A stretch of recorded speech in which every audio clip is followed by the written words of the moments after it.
Cristo sejam como sementes em nossos corações.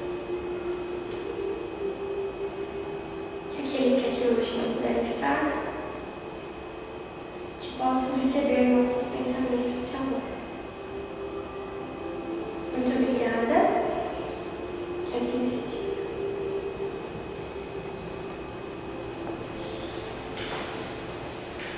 Bom dia. Bom dia.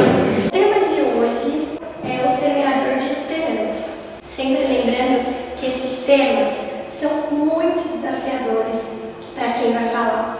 E é muito interessante como no decorrer da semana, do mês, acontecem várias coisas para a gente refletir, né, sobre isso. É o que eu sempre falo. O palestrante, o expositor, a pessoa que está ali falando, né, jamais domina completamente o tema. Já está falando porque faz, porque aplica, né? Imagina. Sempre quando a gente recebe esse desafio, primeiro é para quem fala, né? Depois a gente vem conversar, discutir, trocar ideias. Mas é sempre um desafio para a gente. É muito interessante. Muito bem. Esse tema, as fontes de pesquisa foram o Evangelho, a Revista Espírita de 1864 e uma entrevista do Cortella, filósofo, não é espírita, mas é um filósofo contemporâneo aí, uma entrevista que ele deu há uns aninhos atrás para um programa que chama Brasil Geral. Está no YouTube essa entrevista. Não, ele não é espírita, mas ele fala muitas coisas, pelo menos nessa entrevista, que faz relação com o que a gente vai conversar hoje. Esperança é uma palavra grande, com significado bem amplo, complexo, que no primeiro olhar parece ser algo simples, mas quando a gente começa a refletir sobre o significado e sobre a aplicação, principalmente até acima do significado, mas a aplicação desse sentido para a nossa vida, ele é muito importante.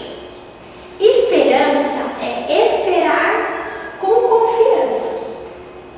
Percebe que é diferente de uma espera imobilizadora.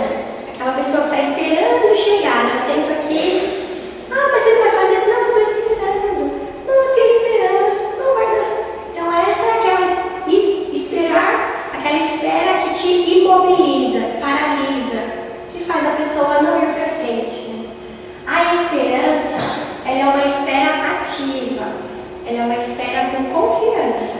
É aquele que não está afobado, é aquele que aguarda, mas ele aguarda trabalhando, observando, se instruindo, se preparando. Esse é o significado prático de esperança. Na teoria, a gente vai levar muitas encarnações ainda para adquirir ela. Tem uma historinha que eu acho que já devo ter contado aqui em alguma palestra, mas sempre tem alguém que não ouviu. Do Alice no País das Maravilhas. Esse livro, ele parece ser um livro infantil, mas ele não é um livro infantil. Né? Ele tem uma historinha que a Disney colocou ali, mas ele tem significados filosóficos muito interessantes para os adultos, crianças, adultos e idosos discutirem, né? É como as fábulas, como as parábolas de Jesus. Tem uma historinha, cada vez que a gente vai ouvindo, ela vai ganhando um significado diferente. Mas Alice no País das Maravilhas, a maioria já conhece, né, os personagens principais, o enredo principal, né? Tem Alice e na história sempre tem um gato. E aquele gatinho tem um sorrisão, assim, né? O gato, ele aparece, ele some, tá sempre em cima, né? Ele aparece, ele some. E tem um momento que a Alice, ela está perdida. Aí, de repente, aparece o gato. Aí ela tá ali na estrada, ela pergunta pro gato: pra onde vai essa estrada? Aí o gato responde pra ela com uma outra pergunta muito interessante. Ele fala pra ela assim: pra onde você quer ir? Ela fica: como assim? Aí ele fala: não, mas pra quem não sabe onde vai, qualquer caminho se perde.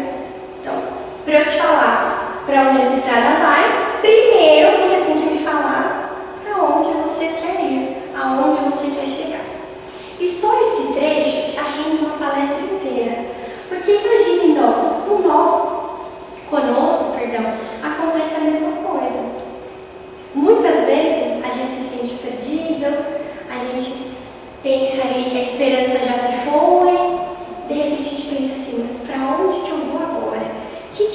fazer em diversas situações. Muitas vezes no emprego, na família, relacionamentos, trabalho, escola, diversas situações a gente pensa, para onde eu vou? Mas antes, eu preciso pensar onde eu quero chegar. Qual é o meu objetivo? E isso eu não posso pensar só no dia de amanhã. Eu tenho que pensar na minha encarnação inteira. Não a Carol de hoje, a Carol espírito. Aonde eu quero chegar? E isso muda tudo. Isso faz com que eu mude as minhas escolhas, com que eu pense bem a forma como eu estou levando a minha vida. O que eu estou fazendo? Será que é positivo, negativo? Percebe como é mais amplo? Se eu penso só no dia de hoje, hoje eu quero chegar em casa, almoçar e cochilar à tarde. Mas se eu penso amplo, se eu me projeto enquanto espírito criado por Deus, eu penso, aonde eu quero chegar? Ele tem um significado diferente.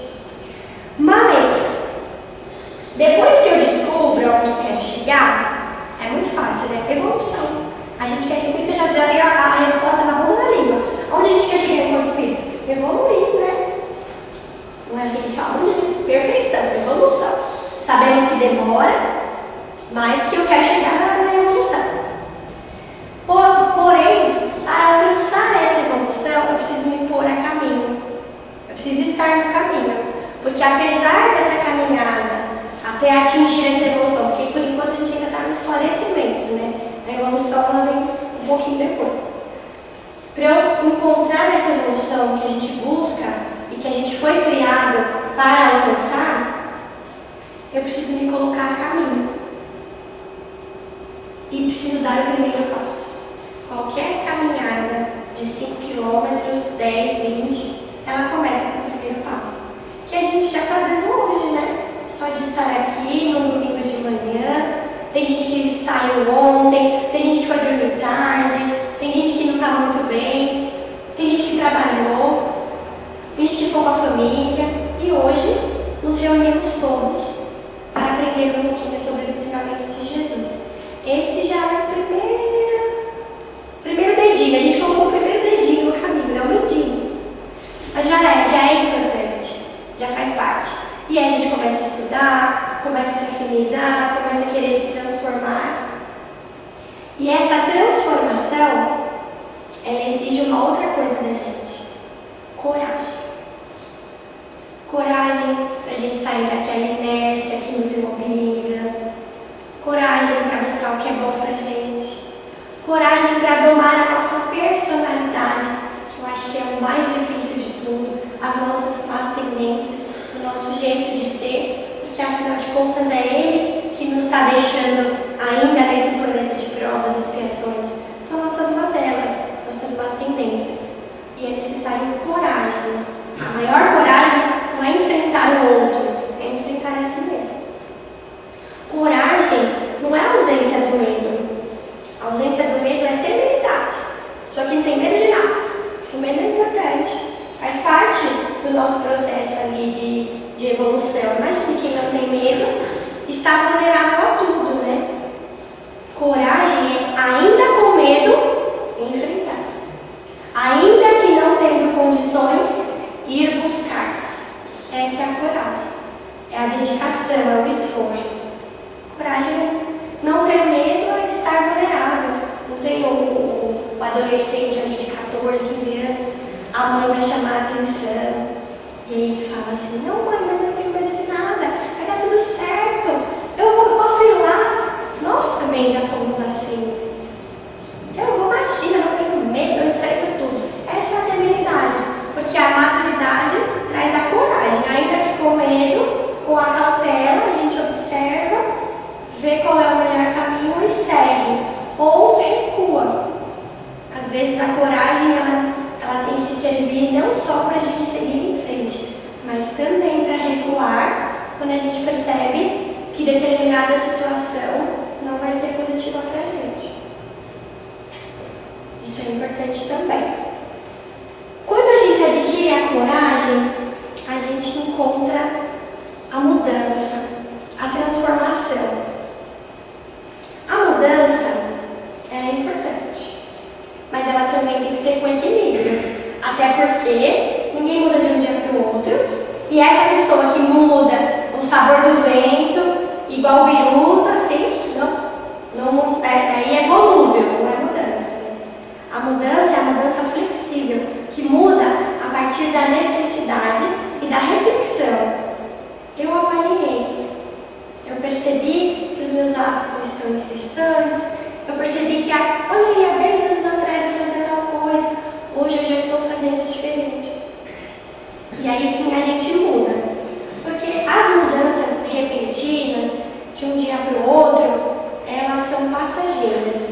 A gente fala assim, a partir de hoje eu nunca mais vou tomar refrigerante, só vou tomar suco e água. O primeiro churrasco, aí eu lá com a latinha de coca. Porque são mudanças repentinas. A verdadeira mudança, ela vem aos pouquinhos, quando a gente descobre que aquilo não faz bem, aí você fala, bom, eu só vou tomar refrigerante agora nos finais de semana. Aí a gente, mas eu acho que hoje eu vou trocar por um suco. Quando você vê, parou totalmente. Isso é aos poucos. E assim é com a nossa personalidade. Ela exige esforço. As mudanças, elas vêm com a nossa vontade, com esse exercício do fazer. Os primeiros passos serão dados por obrigação. Só hoje eu vou dar bom dia, eu não vou falar palavrão, eu não vou esbravejar, eu não vou gritar. E aí você faz quase que por obrigação. Da segunda vez, você percebe, ficou um pouquinho mais fácil. Consegui fazer sem sentir raiva. E aí na terceira, na quarta, na quinta, e aí de repente a gente percebe que aquilo que eu queria mudar se tornou um hábito para mim. Isso é importante. E para isso, eu também tenho que conquistar o otimismo. Entender que ainda que as coisas não estejam, o cenário não esteja como eu espero, eu consigo tirar algo de positivo. É olhar para a porta e enxergar a maçaneta que abre e não a fechadura que tranca, né? Quando a gente olha uma situação, às vezes o nosso sentimento é de ficar mesmo ali, né? Meu Deus, não acredito, mas uma vez não é possível. Mas quando a gente tem um olhar para a maçaneta, nós escolhemos para aquilo que a gente vai dar atenção. É só para o problema? Se for só para o problema, eu vou ficar alienado. Eu tenho que refletir e buscar soluções. É isso que o Criador espera de nós, né? Percebe como a esperança, só na introdução, já deslancha comentários que nós poderíamos ficar aqui a tarde toda conversando. Lá no Evangelho, eu vou ler para vocês, se tiver um pouco apagadinho, vou ler aqui para vocês. A esperança e a caridade são coroários da fé, são coroas, né? Coroas da fé. E formam com esta uma trindade inseparável. Não é a fé que faculta a esperança na realização das promessas do Senhor? Se não tiverdes fé, que esperareis? Não é a fé que dá o amor? Se não tendes fé, qual será o vosso reconhecimento? E, portanto, o vosso amor? Aí já é uma reflexão, vários questionamentos que o Evangelho coloca para a gente. A fé e a esperança, elas andam juntinhas. E aí vem a amiguinha caridade para caminhar também. O Evangelho, muitas vezes, quando a gente está iniciando a doutrina, não é regra, porém, em uma maioria, é um dos primeiros livros que a gente tem contato. E parece ser uma leitura fácil, mas, na verdade, o que a gente comenta sempre nos estudos, nas reuniões, né? O Evangelho é aquilo que nos empurra para fora da nossa zona de conforto, né? É o que mostra para a gente o quanto a gente ainda tem que mudar. Por isso que a doutrina espírita possui esse tríplice aspecto. Tem aí o Livro dos Espíritos, que é a base, que nos traz a reflexão filosófica, nos traz os questionamentos. Depois que eu questiono, vem a parte científica, dando embasamento para esses questionamentos que eu fiz. refutando ou confirmando, e aí vem arrematando o Evangelho, que traz a parte moral, as consequências morais de toda essa filosofia, de toda essa ciência. Então a doutrina espírita é rica, o Evangelho vem mostrar pra gente o quanto a gente ainda precisa se olhar, se conhecer, para poder, quem sabe, um dia se transformar, né? E aí ele pergunta pra gente: se não tiverdes fé, o que esperareis? Quando a gente perde a fé, quando a gente passa a não mais acreditar, a não mais ter aquela espera com confiança, a esperança, aí acabou tudo. E a gente percebe que hoje a nossa sociedade, nós, enquanto sociedade, porque quando a gente fala assim, nossa sociedade, dá a impressão que é uma coisa lá fora, que está tudo bem. Então, né? Nós fazemos parte disso, estamos juntos, né? Ela está adoecida por falta de fé. A vida material, ela engole de uma tal maneira que a gente passa a se voltar só para o hoje e não se projetar enquanto espírito, que terá outras encarnações e que já teve outras. A gente não se projeta, a gente fica aprisionado no hoje e isso vai causando as ansiedades, as depressões, todas essas patologias que fazem parte do nosso dia a dia.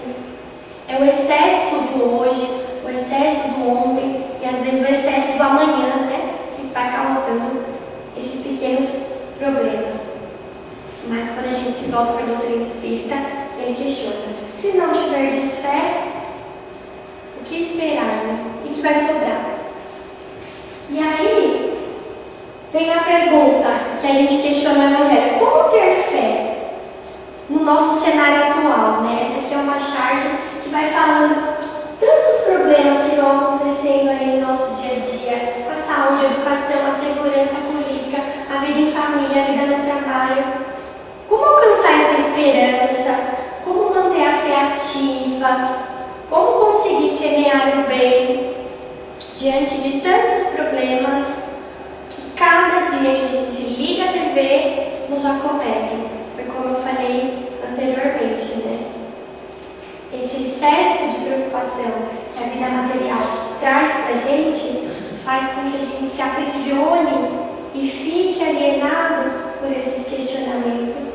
E muitas vezes a gente acaba questionando a Deus, questionando o motivo da gente estar aqui, questionando se tem solução ou não. Então são visões, né? Esses dias, para a gente poder se locomover, muitas vezes utilizamos o Uber, né? Que facilita um pouquinho a vida. E aí teve um dia que eu acabei encontrando dois motoristas diferentes e foi interessante que ele estava muito angustiado, falando com relação à segurança. E ele falou assim: não é possível. E até eu fiquei assim: poxa vida, ele está tão ansioso. Ele falou: mas aqui está muito difícil, é difícil trabalhar, a gente não sabe o dia de amanhã, a gente sai, não sabe se vai voltar, e é muito difícil. Eu falei: ah, é verdade, realmente. Ele: nossa, eu jamais seria professor, hoje em dia as coisas, ninguém respeita ninguém, tá tudo horrível, mas nossa, o mundo vai ter que acabar, porque esse problema... Eu falei: aí tá difícil. Mas muitas vezes a gente, mesmo assim, a pessoa tá afobada, ansiosa, a gente tem que só mudar um pensamento, né? Até porque ninguém sabe, não conheço, né, aquela pessoa, ninguém sabe o que motivou a ter esse tipo de pensamento. Às vezes, um problema muito grande faz a gente se desequilibrar assim, né? Qualquer um de nós. Isso faz parte. Mas, no mesmo dia, eu tive a oportunidade de conversar com outro motorista. E aí ele também estava, eu demorei um pouquinho, né, atrasei para poder entrar. Aí ele falou assim: nossa, eu estava mandando mensagem porque é complicado, né? Aqui é uma região um pouco perigosa, a gente acaba ficando com medo mesmo, mas eu tenho esperança. Ele falou isso: eu tenho esperança, eu tenho fé. Eu tenho fé que os bons são a maioria. Essa frase, que eu nem me lembro o nome do senhor, essa frase me chamou muita atenção. Ele falou: eu estou com medo, eu vou tentando me proteger, mas ele falou assim, eu tenho fé, porque os bons são maioria. Olha a diferença. Ele não deixou de ter medo, não deixou de ter a cautela com a sua própria segurança, com a segurança do passageiro. Ele não está alienado pensando que o mundo é bom, porque às vezes as pessoas acham que ter otimismo e ter esperança é estar alienado, achar que está tudo bem. Ai, está tudo bem. Fechar os olhos para esses probleminhas aqui. Ai, está tudo bem, está tudo tranquilo. Ah, mas fulano está com... Não vai acontecer nada, tudo bem. Não. A gente tem a racionalidade para entender que os problemas estão acontecendo, que nem tudo está de acordo como deveria ser. Porém, a gente não pode deixar apagar essa fé, essa esperança de que os bons são maioria. Porém, o mal faz mais barulho. O bem, ele é silencioso, discreto, porque ele está ocupado trabalhando. O mal é como a criança pirracenta, né? Que está gritando, fazendo barulho, fazendo bagunça. Mas isso me chamou a atenção. Os bons são maioria. E é nisso que a gente tem que acreditar. Senão, a gente volta naquela conversa de apagar a fé, de perder a esperança, de ficar desanimado e desmotivado. E o pensamento vai influenciando nas funções do nosso corpo e vai gerando todos aqueles problemas que a nossa sociedade, que nós enquanto sociedade temos hoje. Mas tem um segredinho especial que agora eu vou contar para vocês. Quando a gente ficar muito indignado com todos os problemas do mundo e a gente pensa, mas o que eu estou fazendo aqui? A gente tem que voltar lá no Livro dos Espíritos e lembrar que eu mereço este problema, que eu faço parte dele, que eu não sou melhor do que qualquer um daqueles probleminhas que foi da outra tela. Porque eu estou num planeta de provas e expiações. O planeta Terra é lindo, é maravilhoso, materialmente. Porém, ele é a morada de espíritos imperfeitos. E se nós estamos aqui dentro, junto com os outros 8 bilhões de pessoas aqui, é que nós estamos na mesma condição. Então, merecemos, não somos melhores. Por isso que eu falei assim, quando a gente fala a nossa sociedade, o povo do Brasil, fazemos parte, a gente está na mesma caixinha, estamos todos em aprendizado. E em determinados momentos, todos cometemos erros, todos agimos, muitas vezes ali de forma corrupta, as pequenas corrupções ali do dia a dia. Eu cheguei a comentar aqui que uma turma, né, de ensino médio da escola no qual eu trabalho foi fazer um TCC, um trabalho de conclusão de curso ali, que eles estão se formando. E um dos grupos fez um trabalho justamente disso, de corrupções no dia a dia. Eu achei magnífico que eles já tão novinhos ali, 16, 17 anos, já estão com esse pensamento. Isso é importante, porque às vezes a gente se coloca na posição de julgador, mas nós também fazemos parte desse contingente que comete erros. Porque se fosse diferente, nós não estaríamos aqui. Alguém aqui pode dizer que está no planeta em missão, igual Jesus, por exemplo? Não. A gente nem se atreve, a gente até esconde assim.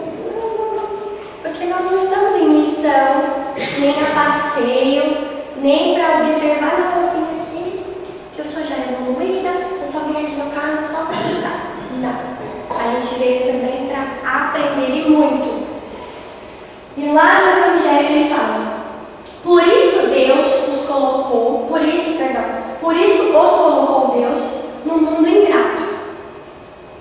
Por isso os colocou Deus no mundo ingrato. Ele não falou assim, por isso os colocou Deus no mundo feliz e perfeito, de alegrias e conquistas. Não.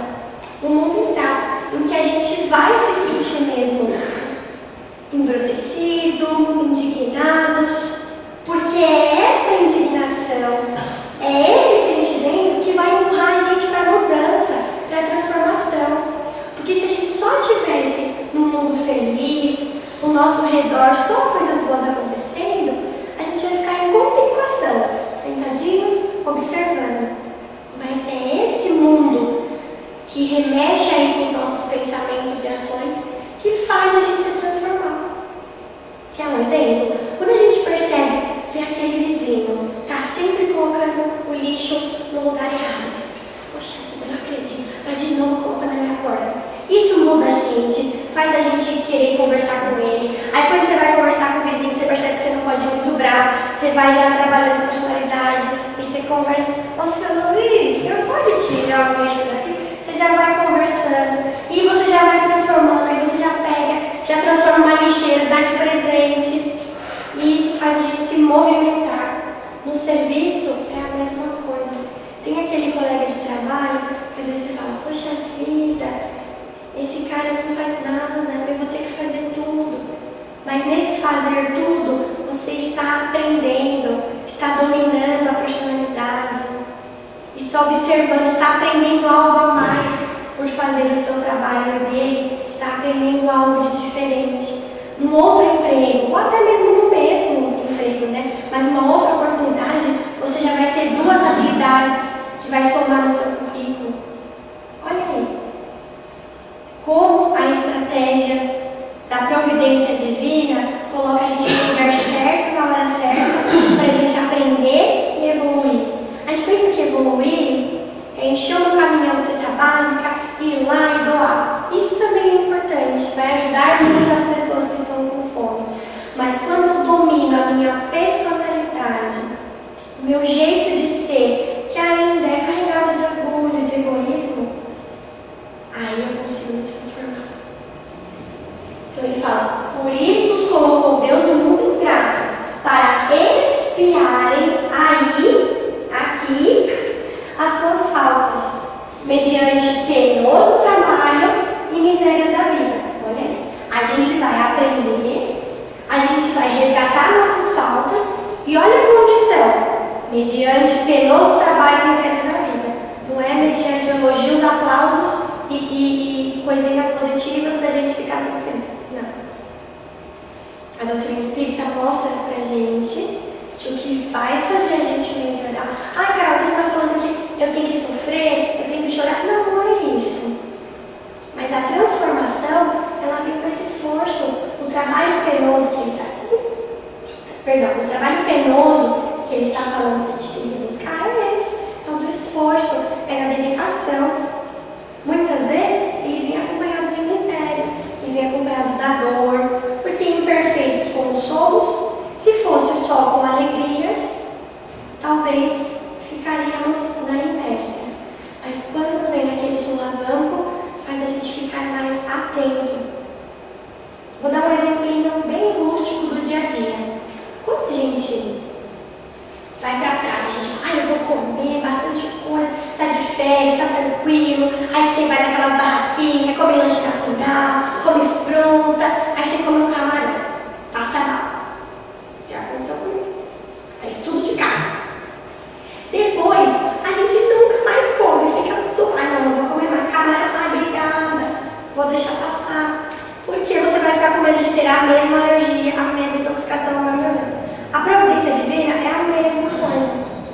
Mediante uma dor, mediante esse penoso trabalho e misérias da vida, a gente vai se vacinando contra esses problemas. E aí, quando eu der o próximo passo, que eu ver ali aquela situação, aquele cenário, eu vou observar assim, poxa vida, já passei por isso. Não quero passar de novo. E aí a gente muda a rota, muda o caminho. E aí quando lá o gatinho da Alice perguntar pra gente, né? Pra onde você quer ir? Pelo menos por aqui você sabe que não vai ser. Você vai buscar outra estrada. Só que isso, gente, não é numa encarnação, tá? Muitas vezes a gente leva diversas encarnações para entender que aquele camarão faz mal, que aquele probleminha, que aquela atitude, que aquela situação está me deixando mal. Por isso que, ainda que nessa encarnação, ainda que desprovido das lembranças do passado, quando vai se aproximando um cenário, a gente já vai, no nosso inconsciente, tendo aquele medo, tendo aquele... Porque nós já passamos por isso, essa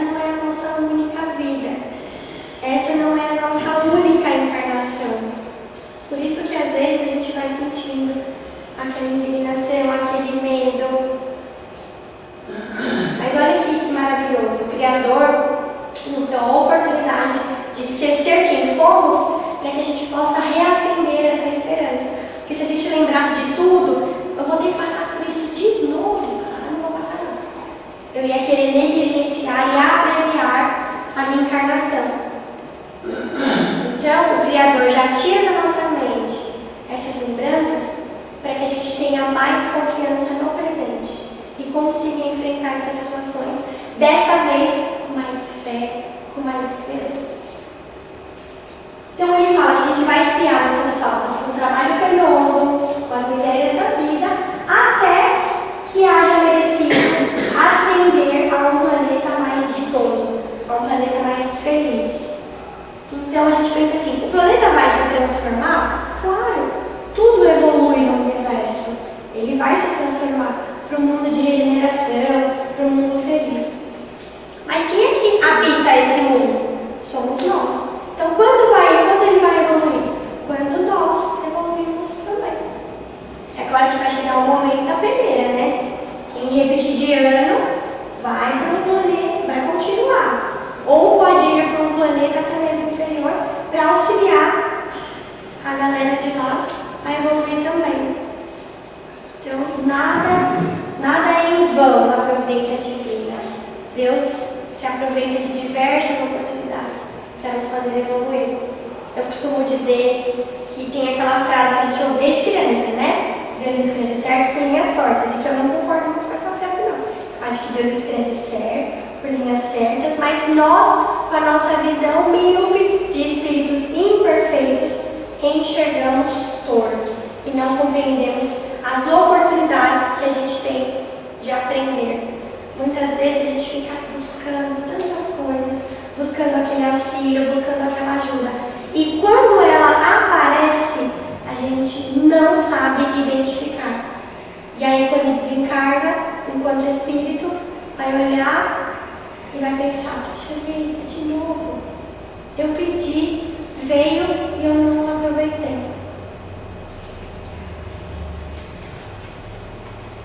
A fé sincera e verdadeira é sempre calma.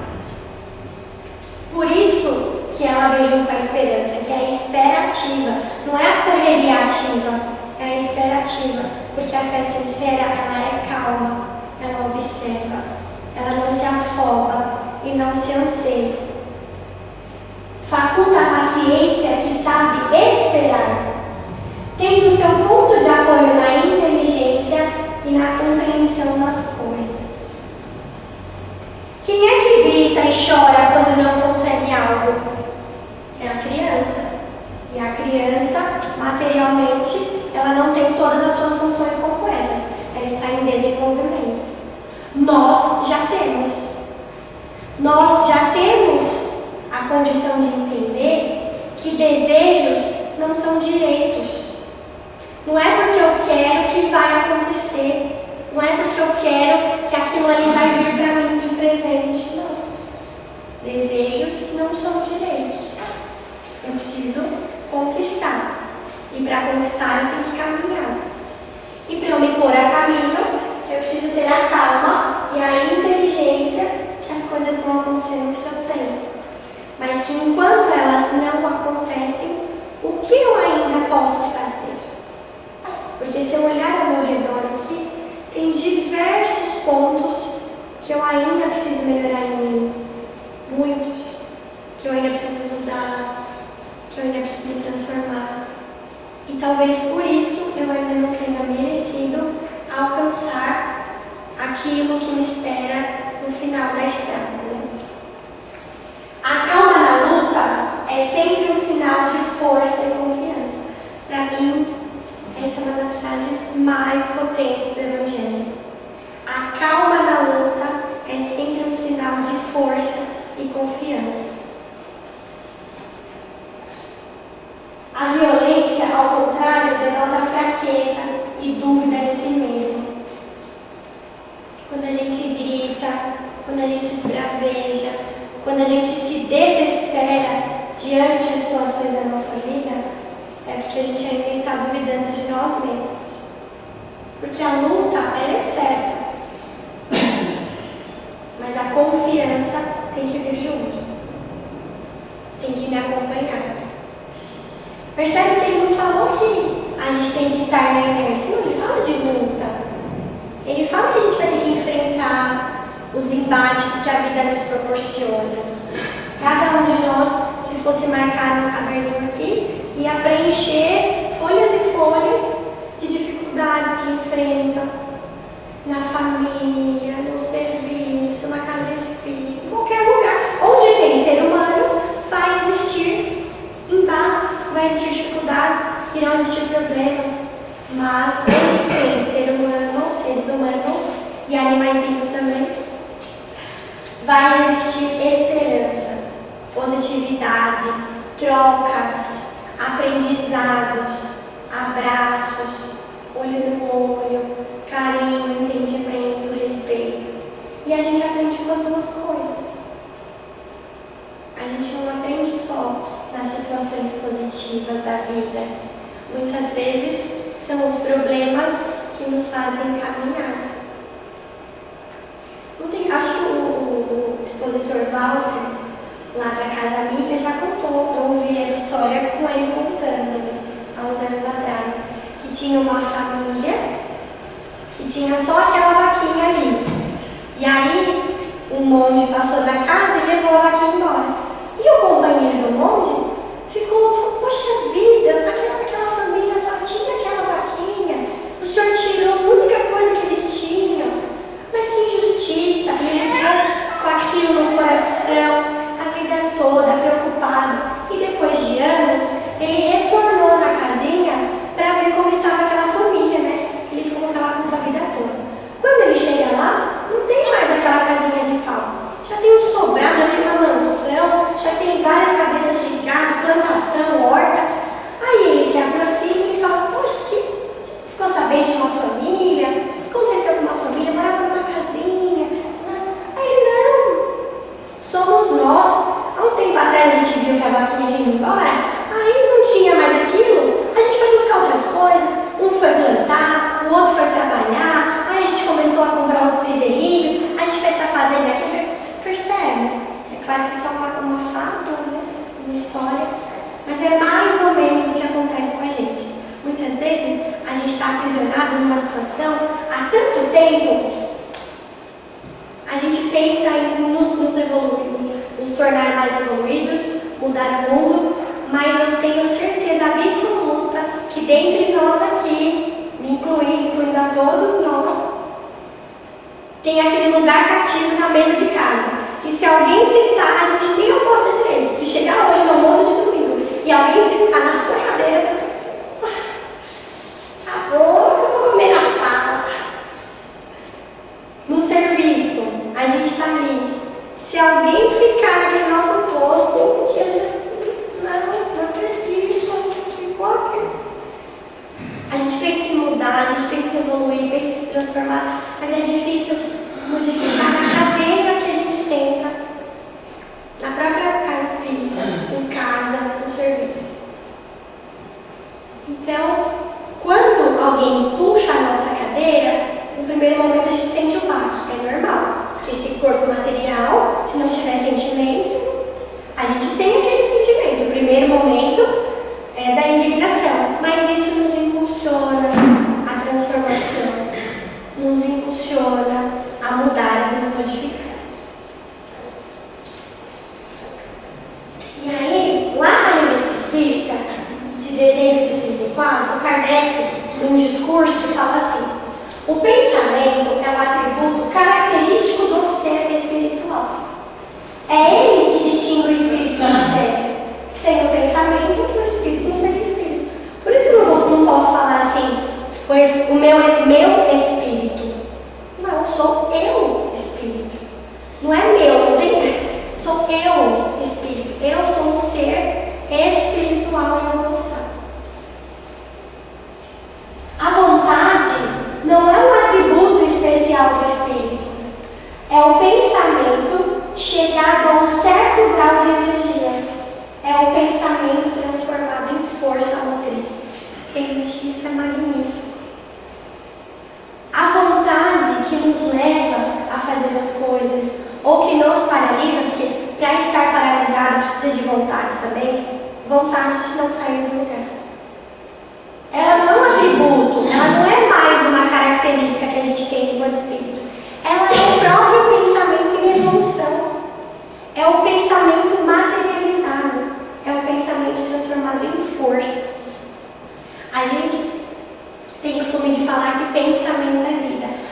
não temos noção, e Kardec diz isso nesse texto, nós não temos noção de o quanto o nosso pensamento é importante.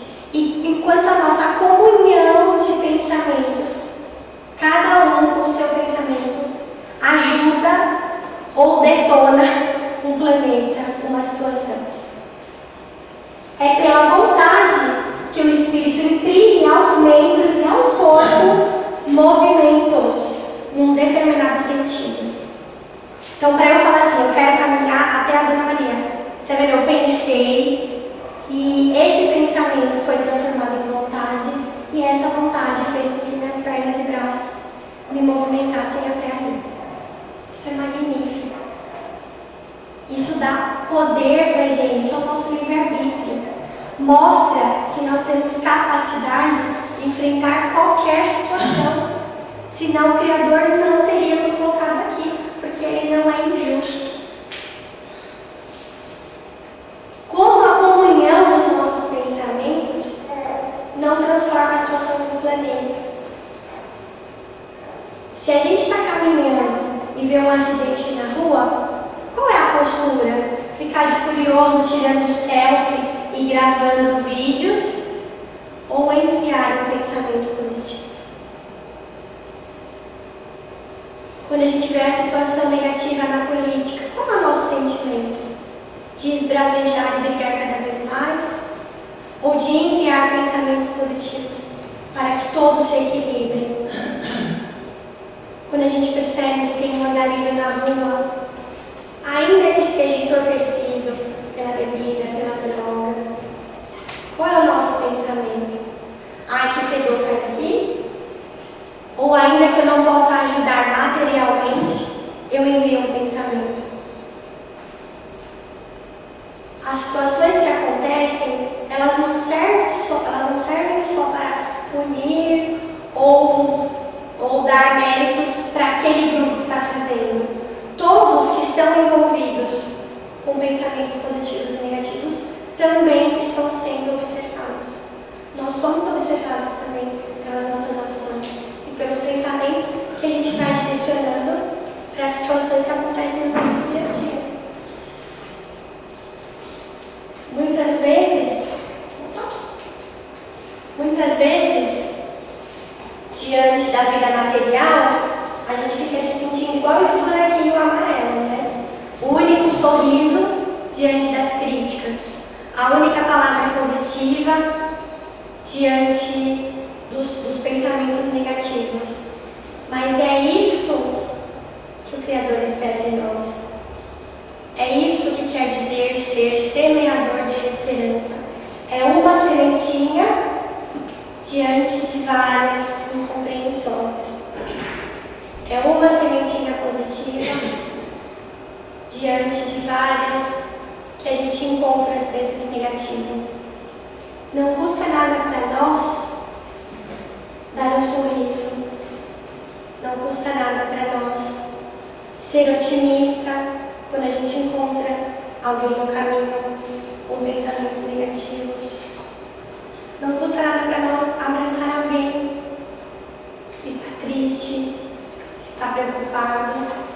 Não custa nada para nós fazer uma prece para alguém, ainda que nem nós estejamos equilibrados. O Criador nos proporcionou estar nessa encarnação para semear essa esperança. Esperança que o próprio Cristo, ainda que diante de críticas e da cruz e de tantas